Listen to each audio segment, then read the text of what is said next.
There's been times in my life where along the journey that I perceive God is telling me to take in order to get to the destination where He is fueling me through the Holy Spirit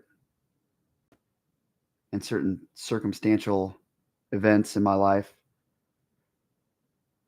to get to the thing that He's trying to get me to. I see things and I question it, and I'm like, is there any other way you could have done this? Especially when it's painful or when things incur a loss in my life, or when I'm trying to build a relationship with somebody because I think it's going to be the relationship that's going to help me build the thing that God wants me to build. And then it just turns out to be, no, that was just a lesson and you have to let that relationship go. And therefore, all the human emotions and whatnot just kind of get fried. And then you're left with this sense of sadness and loneliness that used to be filled with that relationship, but now that's gone. And I wonder a lot of the times, I'm like, God, could this have been done any other way? Like, really? And yesterday I was talking about in the story of Abraham how he was speaking to those three angels, and then God considered not telling Abraham what he's going to be doing to Sodom and Gomorrah because he's considering destroying Sodom and Gomorrah, right? And so here I just wanted to talk today about how Abraham pleads with God and what thoughts kind of arise in me about that. And then if anyone else is in here or wants to share their thoughts in the comments, let me know. And so I'll pick up at verse 20, I suppose. Then the Lord said, the outcry against Sodom and Gomorrah is so great that their sin so grievous that I will go down and see if what they have done is as bad as the outcry that has reached me. If not, I will know. The men turned away and went towards Sodom, but Abraham remained standing before the Lord. So that kind of speaks to something I was debating yesterday in regards to how it was odd that the way it was written, that there's these three angels, and I thought God might have been speaking through them, which I don't know by the verbiage. It's not really that clear to me. But in here it says, which I guess God being omniscient and omnipotent and like all powerful, he can be everywhere all at once. So here it does separate. Here it does say that they're separated in the sense where the men turned away and went toward Sodom. So these are the celestial beings. Abraham remained standing before the Lord, right? So the men turned away and went toward Sodom, but Abraham remained standing before the Lord. So God's like, I got to go check out Sodom and Gomorrah because I've heard this great, you can say, heresy is taking place. And I have to see if the outcry is as bad as I've heard. If it's not, I'll know. So he's sending these angels to go investigate. So the angels left, and then Abraham stayed there standing before the Lord. Then Abraham, it says, verse 23, then Abraham approached him and said, will you sweep away the righteous with the wicked? And then I won't read the entire thing, but he starts going in, he starts asking God if, hey, what if there are 50 righteous people in the city? Are you going to nuke the entire city and have those 50 people die along with the bad ones as well? And God's like, if there are 50 people, I'll save it. And then Abraham then goes down this consecutive list of like lower numbers where he's like, well, verse 25, he's like, far be it from you to do such a thing, to kill the righteous with the wicked, treating the righteous and the wicked alike. Far be it from you. Will not the judge of all the earth do right? The Lord said, if I find 50 righteous people in the city of Sodom, I will spare the whole place for their sake. Then Abraham spoke up again, now that I have been so bold as to speak to the Lord, though I am nothing but dust and ashes, what if the number of righteous people is 5 less than 50? So he goes from 45, and then he goes clear down to a numeric value of verse 32. a couple last verses of chapter 18 in Genesis. It says, "Then he said, 'May the Lord not be angry, but let me speak just once more. What if only 10 can be found there?' And he answered, 'For the sake of 10, I will not destroy it.' When the Lord had finished speaking with Abraham, he left, and Abraham returned home." And then in the next chapter, as I'll talk about on Friday, I think it'll be, or maybe it'll be sooner than that, I'm not quite sure. That's when the angels arrive in Sodom and see what's going on there, and it's a hellscape, basically. It is evil. And so I just wanted to talk about how, Abraham, he's given this promise by God, and he's talking to him. And obviously, he's talking to God right now about his promise. And you would think that Abraham's made mistakes in his life. And so when he sees God talking about investigating a city, right, in order to destroy it, if it's as bad as he's heard, probably makes Abraham wonder, well, what if I get that bad someday, right? Like, what happens when I mess up? Because he has a lot of weight on his shoulders right now in regards to he's going to be a blessing. All the peoples of earth will be blessed through him, right? That's a big promise. Like that's a big title, right? There's a title that's attached to that promise, and there's responsibility to it and sacrifice to it. And I think that God, I know that God, he did consider obviously wondering if he should even tell Abraham about this or not. And then he has a conversation with him about it. And God allows Abraham to not only ask for sparing 50 people, 45 people, 40 people, 35 people, all the way down to 10, whatever it is. He allows Abraham to do that without ever rebuking him for it at all. He hears Abraham's entire story. And I think that's really important because Abraham's probably like, if you're the great God that you present yourself to be and you are just, right, and good, how are you going to nuke this place, purge it from the face of the map if there's like 5 good people there, right? If you're really that good of a God, then how would that be possible? And I know God's obviously considering Abraham's heart and his feelings on it. And he's considering what the knowledge of this event how that's going to affect his future and him carrying out the calling that God's placed in his life. And so he's allowing Abraham to ask these things. And what that does is now when Abraham sees later on, well, when he hears about Sodom and Gomorrah and what's happened to it, he'll now have that history of that conversation with God of, I asked God, specifically if there was even 10 people in there that was good. I heard that from God that he won't kill it, right? That he won't nuke that city, basically. He won't destroy it. And that's really important for him because I'm sure there's other stuff probably going on that we don't know about and we aren't reading, stuff that's not in the text. But as I've said before, the stuff that's important for us to know, I don't know where my book marker went. The stuff that's important for us to know is indicated in the Bible. So we have to rely on what we're given. And God must find it important for him to have that, that mental note of like, hey, I had this conversation with him. And therefore, God's at least considering what he's doing.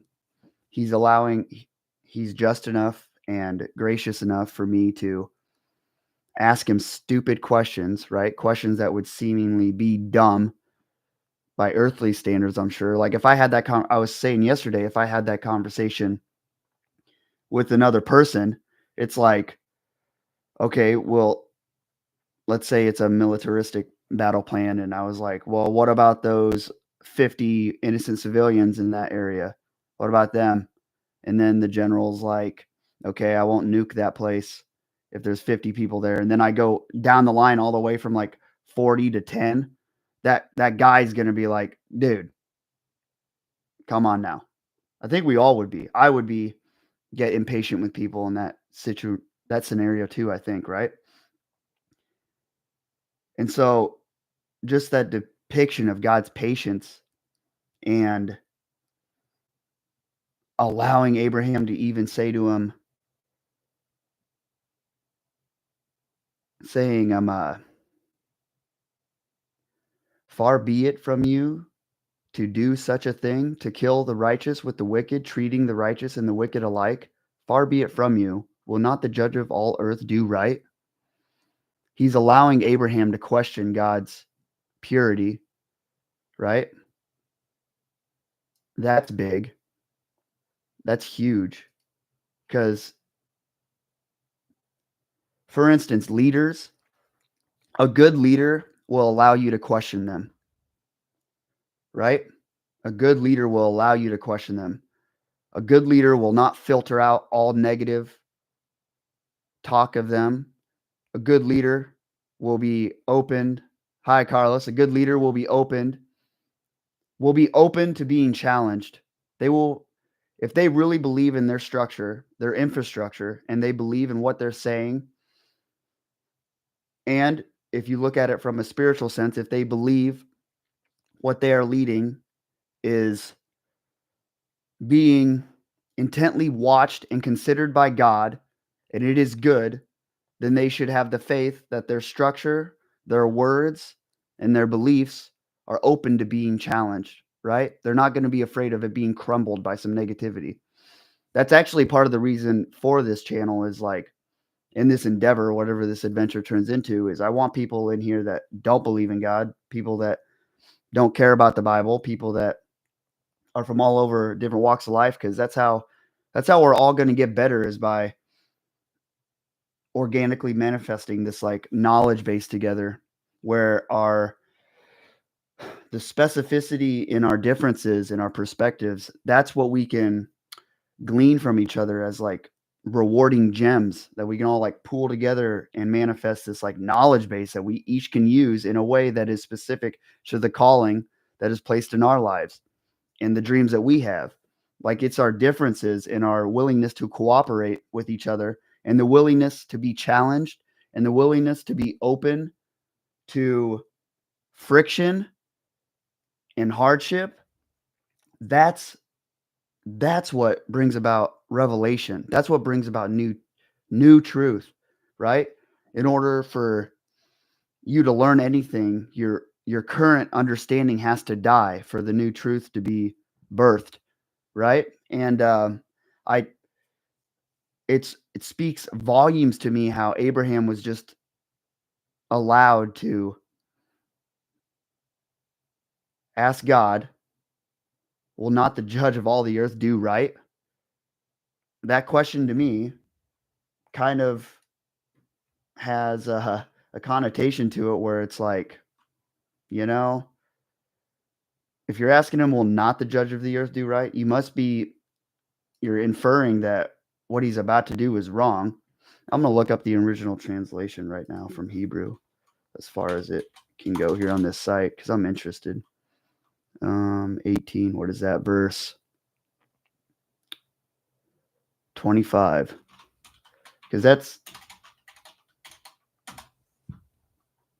where is it at?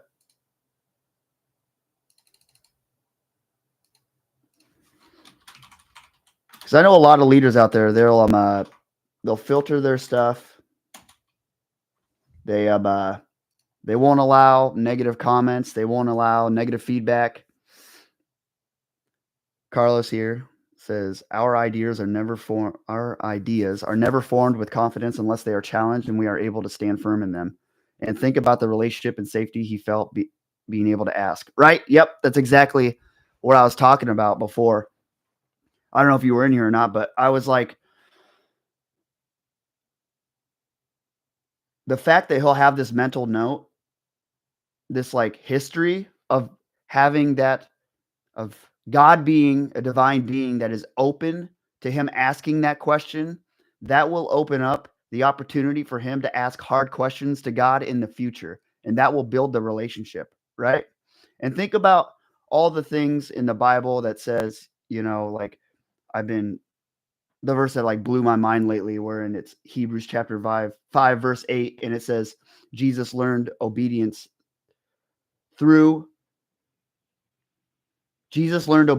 through suffering.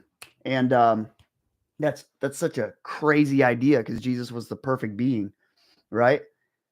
And in the New Testament, if you're a Christian, you believe that Jesus is like the perfect example of interfacing with the world. And therefore, that's mind blowing to think that that perfect being learned obedience through suffering. And it that really that and how we're supposed to. I was just reading in James 1 today how we're supposed to count all trials as a joy. And then you hear people like Paul talk about our life should be a living sacrifice to God. And there's all these things about trials, hardships, and being open to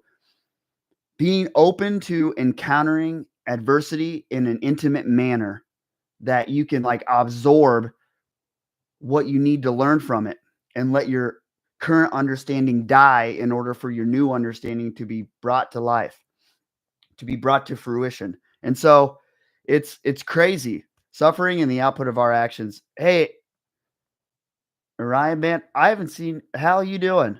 It's great seeing you. Yeah, suffering and the output of our actions is a true test of our faith. Yes, it is. It absolutely is. And I just started in James today, chapter 1, because I just finished up Hebrews, and the book of James kind of gets some people have a controversial take on it because he had this like connotation where some people interpret it as doing good works gets you someplace. But it right off the bat in chapter 1, he speaks about how if you just have faith without any action, it's nothing. It's not faith. That's not faith. It's nothing because you're not doing anything with it, right? And that's true because look at Jesus, what Jesus did. I was talking to Carlos about this over the phone, and Jesus, this might blow your guys' mind maybe, but it's really hard to handle a little bit for me. So Jesus was the perfect example. Dr. Griselda Martinez, hey, how we doing, Griselda? I haven't seen you. I haven't heard from you in a while. I love you very much. Thank you for joining. So that's very kind of you. Jesus, right? He's a perfect exemplification of interfacing with this world, right? He is a portion of God in human flesh, in a human vessel. And it's mind blowing to think that God was willing to take a portion of himself and put it in this human vessel to interact with us in an earthly manner. Because if you think about God kicking Adam and Eve out of the Bible, even if you think about it way back then, you're like, okay, he understands humanity. He knows how malevolent we can be, how evil we can be, obviously. And I can connect that to the story we're having now, where Abraham, he has an earthly understanding of what he sees, right? And he has an earthly understanding of what is good and what is bad and what affects the future, what's going to affect his calling, what's going to affect his life. And he doesn't have the true, like, all-knowing understanding that God has, wherein when he sees that Sodom and Gomorrah is about to be nuked off this planet, right? It's like God understands how bad people can be. And it's amazing that he was willing to put a portion of himself into a human vessel to be sent to this earth, to be sacrificed by his own chosen people, right? And that's wild to think about. It's like the perfect exemplification of walking out your faith on earth is Jesus. If that's a fact, then okay, that's your foundation, right? We will never attain that, but we're always supposed to be striving towards it, right? Because we can't exactly copy walking out what Jesus did because he was a God, but he is he's the standard we're supposed to strive for, right? So if you look at that, if that's true in your faith, then you have to come to grips with the perfect the perfect representation of that individual was himself allowing himself to be ridiculed, to be challenged, and to be nailed to a piece of wood alive and to die and then go to hell to conquer it and back, right? And being resurrected. Like that's why that Hebrews chapter 5 verse 8 is so mind-blowing to me. And since there's people that haven't been in here probably ever before, I'm going to pull that up because I know people get all wild about people misquoting scripture. They get all crazy, which whatever. Hebrews chapter, where is it at? And Hebrews is a great book of the Bible. They're all great, but I don't know why it just hit me in the face so hard. All right, so it's Hebrews chapter 5. Verse 8 says, "Son though he was, he learned obedience from what he suffered." So the perfect way to walk out your faith as we see it through Jesus was himself proclaiming the gospel, proclaiming the truth, walking out the calling that God has placed in his life to the point where his chosen people he was sent here to save killed him. Not only killed him, but went above and beyond to kill him. Ridiculed him, nailed him to a cross. And this is kind of controversial a little bit, but in all honesty, my perspective of Jesus getting crucified to a cross, and it might be because of my personal history of like being a victim of like attempted murder by other humans and stuff and surviving things. But if you look at the span of world history, getting crucified to a cross, it's terrible, but there are worse things that have happened to other humans in the world, right? Like I was talking about again in that conversation with Carlos on the phone. I was talking about there's this book called The Rape of Nanking, which is about, I think it was in history during some militaristic war times. Japan like went and was conquering, I think it's capital China or some country, and there's like historical events there that are recorded where people were like buried up to like chest high of the town that the Japanese were conquering, I believe. And so they got buried like chest high, and people would the military would just let their dogs loose and like tear them apart alive. Like that's terrible, you know? That's how they died. And there was other like atrocities like that, and like you hear about people getting tortured in life, and there's a lot of atrocities on the earth that can be compared to being crucified alive, right? I think the worst part about the crucifixion is the spiritual side that we can't really grasp. Like, think about being a God and just having to deal with people down here. Not only having to deal with people, but having to deal with the people that you chose as a chosen people, having to deal with your creation. And not only just people, but like I was saying yesterday, how God desired, the whole reason he made us was for relationship. It must be because he gave us free will. Therefore, we can choose to reject him. In order to have a relationship, you have to have the opportunity to reject it, which also speaks into what I'm talking about, how your infrastructure as a leader, you should be open to being challenged, because if you don't allow like negative comments, or if you don't allow any storms to hit your walls, how do you know how strong it really is, right? And it's like God is okay with coming here and just interacting with the world, his own creation that he has seen grow up into what they are now. And it is not what he first intended for it to be, which is complicated because he's all knowing. It's like that's impossibly hard to imagine. You just putting a portion of yourself to come down here and deal with all this. Like, life's hard enough, right? Life's really hard. People can be very cruel.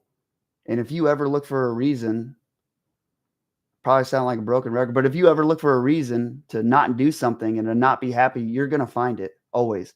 And humans have a negativity bias. We are more apt psychologically to remember negative events in the past We're wired that way. I don't know why.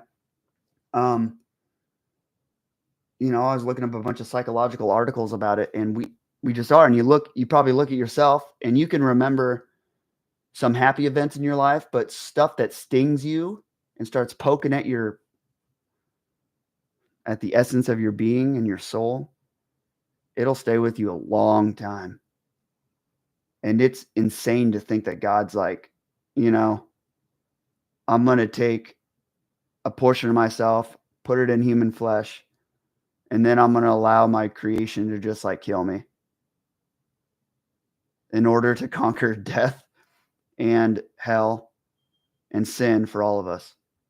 That's crazy. That's crazy. It's the ultimate. Mind is built to survive. Mind is always looking to protect. Being on a cross, suffering, dehydrated, bleeding out, and still exposing the kingdom of heaven to the person on his left. We need to remember that while he suffer, we must continue to expose the truth. I agree. It is the ultimate form of his love, right? Because it's a sacrifice, right? We got leaders now talking about sacrificing our time in order to bring about God's calling.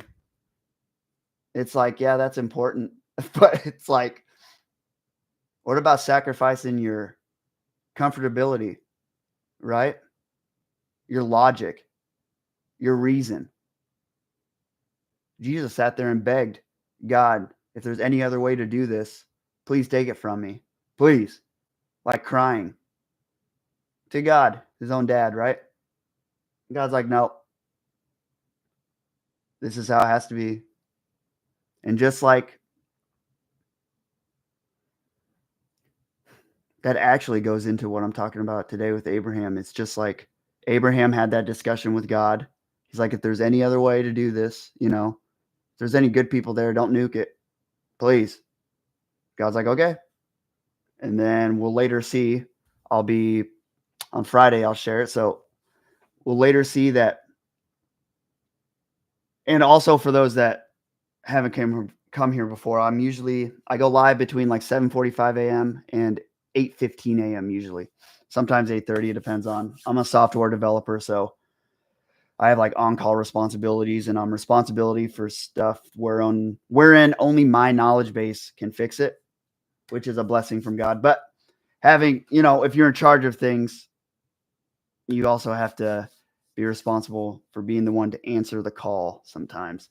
So yeah, it's usually from like around 7:45 a.m. to like 8:15 a.m. usually. Friday is when I'll talk about what happens in Sodom and Gomorrah next. But it's just like Abraham having this discussion with God. He's like, man, please don't nuke this. There has to be some good people there. Again, his earthly understanding it only goes as far as he has experienced, right? We need to understand that is like our understanding of this world and how we interact with it, how we interface with the world.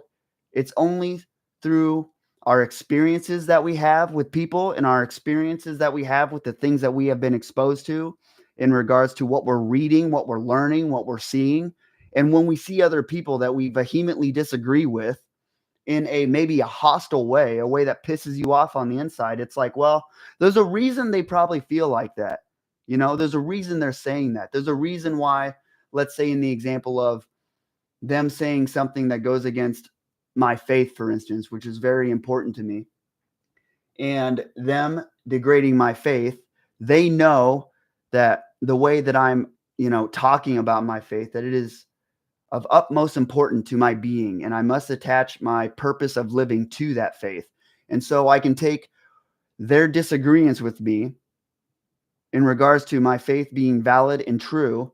I can take that as a personal attack on me because they know I'm attached to it, and they know that it's a personal attack anyway. Now, what's the advantage of me just getting super triggered and being like, yeah, that person's an idiot? They don't know. It's like, no, there's a reason they were brought up that way.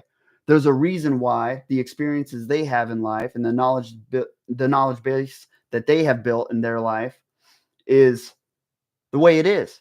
Maybe it started happening from childhood, from when they were like 2 to 4 years old. Like, I'm huge into psychology. And those years when you're building like that mental wiring That's very hard to circumvent and to like reroute the same again. It's hard to go against things that you've been raised in that you didn't even know were bad, right? So Abraham's looking at this like Sodom and Gomorrah thing, and he's like, his experiences in life must be in a manner that has told him like, hey, there's no way that they all can be bad. That's impossible. That's impossible, right? That has to be impossible. And so God's like, yeah, you don't know. And God's obviously considering this because earlier in the chapter, in 18, God was saying, and that's what I was speaking on yesterday, is God speaking to the angels. I'll start at verse 16 in this case. It says, when chapter 18 of Genesis, verse 16, if anyone's interested. When the men got up to leave, which are the angels, they looked down toward Sodom, and Abraham walked along with them on their way. Then the Lord said, shall I hide from Abraham what I am about to do? Abraham will surely become great and powerful nation, and all nations on earth will be blessed through him. So God's obviously considering this, right? Obviously considering his experientially built knowledge base that he has, that he's using to carry out the calling that God's given him, right? God understands the difference between him and us, you know, and that doesn't get spoke about enough. It's like, I don't want to filter out negativity from this like chat room. There's like people, hey, thank you very much, Aaron. You have a great day, and I'd love to see you again. And reach out to me, man, anytime. I'd love to catch up. God bless, man. So I've had people come in here that vehemently disagree with Christianity, and then they started watching because I didn't have the same reaction that the average Christian would have. Like, I don't care if they attack my faith, really, in a sense that it doesn't personally inflict damage upon my faith in God to repel it. Like, I have enough faith in my faith that it's strong enough to withstand all the damages and the attacks from anything that anyone does to it. I don't understand filtering out. I understand filtering out negative comments when it comes to wanting to control how mass hysteria can be brought about, because you can have one person start to say something and then another person will say something, and then our predisposition to have negativity bias, it can start swaying an audience, right? I understand that.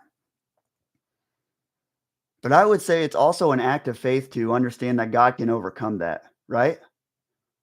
And I see in the Bible a lot that God allows people to lay everything out there. Like the characters that lay everything out there on the line, like David and his prayers that were crazy and a lot of people would think is wrong nowadays. How honest he was, like asking for someone to never bear children. And it seems like God isn't afraid to have people lay it all out there, you know? He's okay with that. It grows the relationship.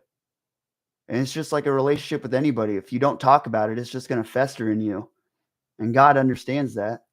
So I think we should act the same. We should act in the same manner.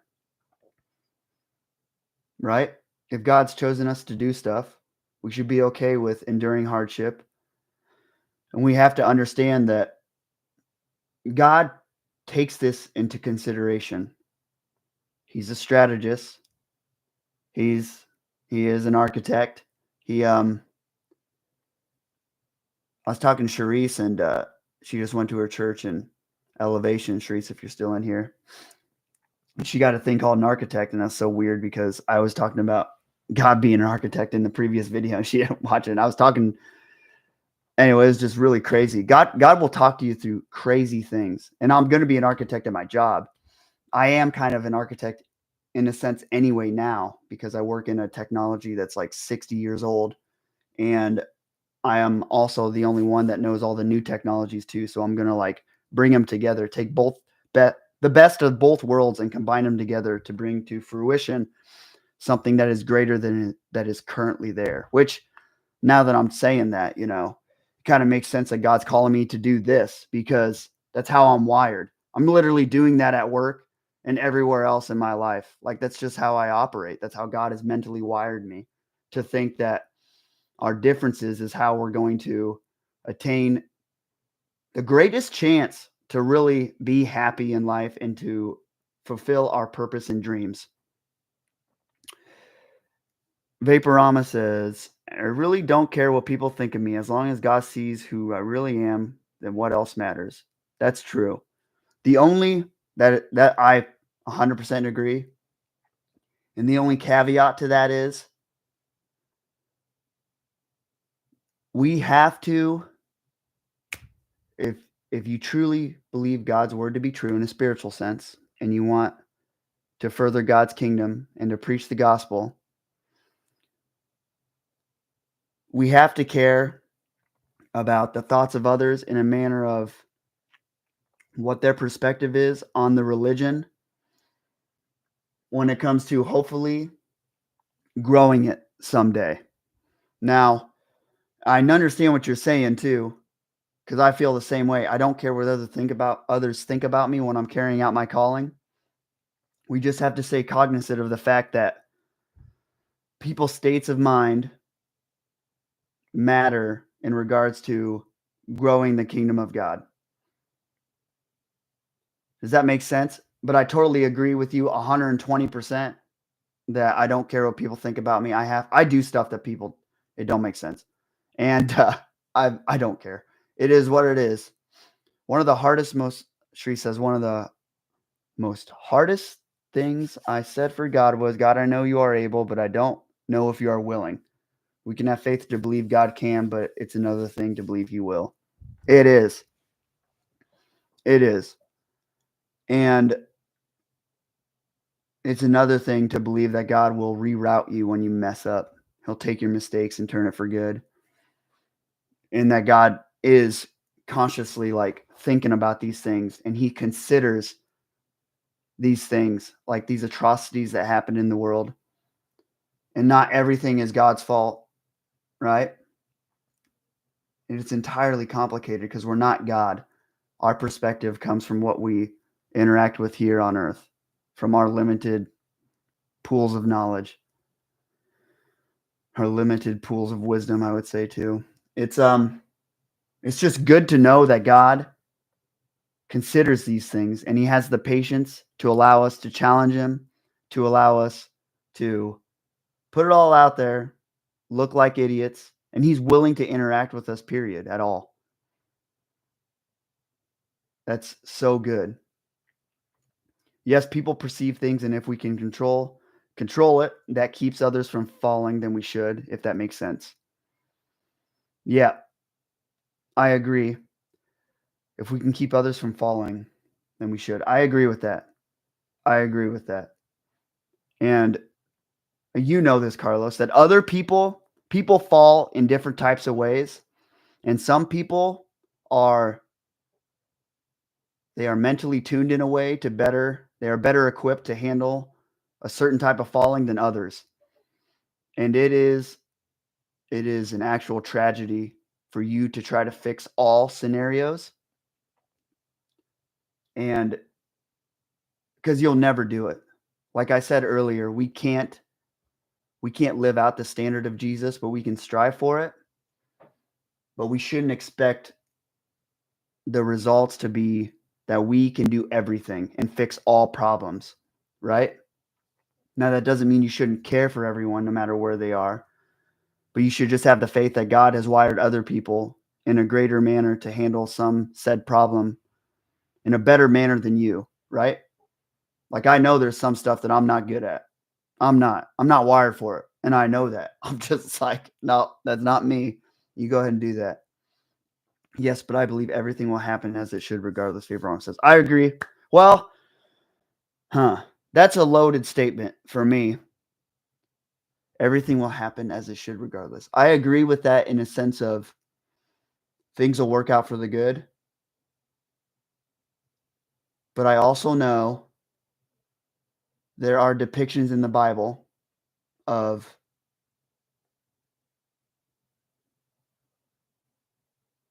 actions having consequence, like Sodom and Gomorrah getting nuked off the face of the planet by God, for instance. And like in the story of, what is it, Cain and Abel, Abel's offering, I think, right? Yeah, Abel's offering got rejected. No, Cain's offering got rejected. Abel's was accepted. And then that story, which we'll come to later on. So there are things God gave us free will. So again, we're not God, so we can't really understand what he's going to do. But I believe as long as you are taking action in your faith, like you're actually doing what you're saying and what you believe, if you are actually living in truth, not only in truth of who you believe God to be, but truth about how you actually feel and how you perceive yourself, if all of them things are congruent and you're walking that out, actually, I believe all things will happen for the good and as they should. And the things that happen also, we might not perceive them as good, like when we suffer, but we have to understand our knowledge base and understanding of the world is limited, right? And this also just speaks to why I think Christianity is the greatest belief, even if I didn't believe it to be true in a spiritual sense, because it better equips me to handle like all situations. I can't find the fault in just living it out and what the Bible says. I can't find it. And just believing that there's a being that exists outside of logic and reason that will work all things for the good. I've thought about it a lot. I'm like, I can't find the fault in just living that out and going on the adventure of your life and encountering danger and taking risks, believing that the creator of the heavens and the earth has your back, and believing that hardship teaches obedience to the perfect example that we have here on earth. Like I think it is the best way to live life. So that's why wouldn't you, I suppose? I know why you wouldn't is because you've encountered things in your life that have swayed your opinion. And I get that. Care for the people that you are called to care for. Yep. At Carlos, people hate standards. They call you names like extra and uptight, LOL, or controlling. Yep, they do. They do hate standards. And it's okay to have standards. You have to have standards in life. So I'm going to end here today, and I would just thank you all so much for popping in here. This was a great stream. I'm like on a vacation day, basically, for Martin Luther King. Thank you, Martin Luther, for what you did. And he was a great guy, I think. I don't personally know because I wasn't there, but I know the impact he had on the world was great. And it seemed like he was a man of God. I don't know enough about him historically to really attest to his character personally. I don't know. But I know that he had a great impact here. We're still talking about him, right? And therefore, he carried out his calling to a very severe degree in a positive sense. And that's awesome. God's so good. And if you got anything out of today, I would be saying God considers what you go through. God considers the negative things happening in your life. God knows how cruel humanity is. God knows how evil this place can be. God also knows how loving we can be. God knows how valuable our love is and how valuable a relationship is, because that's the whole reason that he created us, to have a relationship with him. And therefore, Jesus says one of the greatest commandments is to, love your neighbor as you love yourself, and love your God with all your heart, mind, soul, and being, and all that, right? So he understands the value of it. And there's reasons for the things that happen in your life that are negative and that are atrocities and that leave marks on you. And it is building the skills and the characteristics that you need to have in order to carry the calling that God has placed in your life. You should believe that. You should walk that out. Don't just have faith to have faith. Have faith to withstand the monsters of the world and to bring about the fruits of the harvest that we plant, the seeds of. God's so good. Does that make sense? I hope you all have a fantastic rest of the day. I'll be back Friday. I'm going to go dive into a bunch of knowledge bases and get real crazy because I don't know if you've noticed about me, but I like dealing with stuff that's hard, I suppose, and stuff that seems kind of hard to manage and deal with, or human atrocities. And we're about to see some stuff that goes down in Sodom and Gomorrah that's like disgusting, like absolutely disgusting. Like there's this crowd of people that stand outside a house and, well, Lot, for instance. I remember I've already read the chapter and I was reading how, and I like going places that I don't really hear pastors on pulpits go because of the public image they have, which I think that's an issue because I think that's also a manner of you not having a faith in the infrastructure that you have, that it can withstand people's negative thoughts, right? And opinions. But I also know we have to care about our image and how people perceive us to acquire people into the kingdom. It's really complicated. And I know there's context to all of it, but like Abel being, there's this part in the chapter where Lot's I was reading it and I was like, dude, Lot, you are disgusting, man. It disgusted me. I was like, Lot is such a, like, I'll just be honest. I was like, dude, this guy seems trash. I was like, it's terrible. And at the same time, I was like, well, I understand because he's living in this place that's terrible. So he's absorbing some of the culture. And there's a moment in there where he like offers his daughters. There's a big crowd, this mob that comes to their house and they want to like have sex with the visitors in the house. And Lot's like grabs his daughters or whatever. And he's like, hey, you can have my daughters instead. Leave these celestial beings alone. And I'm like, that is disgusting. Like what is going? No wonder God had Abraham separate from Lot. I was like, dude, you have some work to do. Anyway, so we'll encounter that later on in the next video on Friday. I'll be around 7:45 to 8:15, 8:30ish a.m. And yeah, you all have a great rest of your day. I love you, and carry out your faith. Carry out your faith. Have words that correlate with how great you say your faith is, and have actions that are even greater. God will honor that. I love you and I thank you. Have a great rest of your day.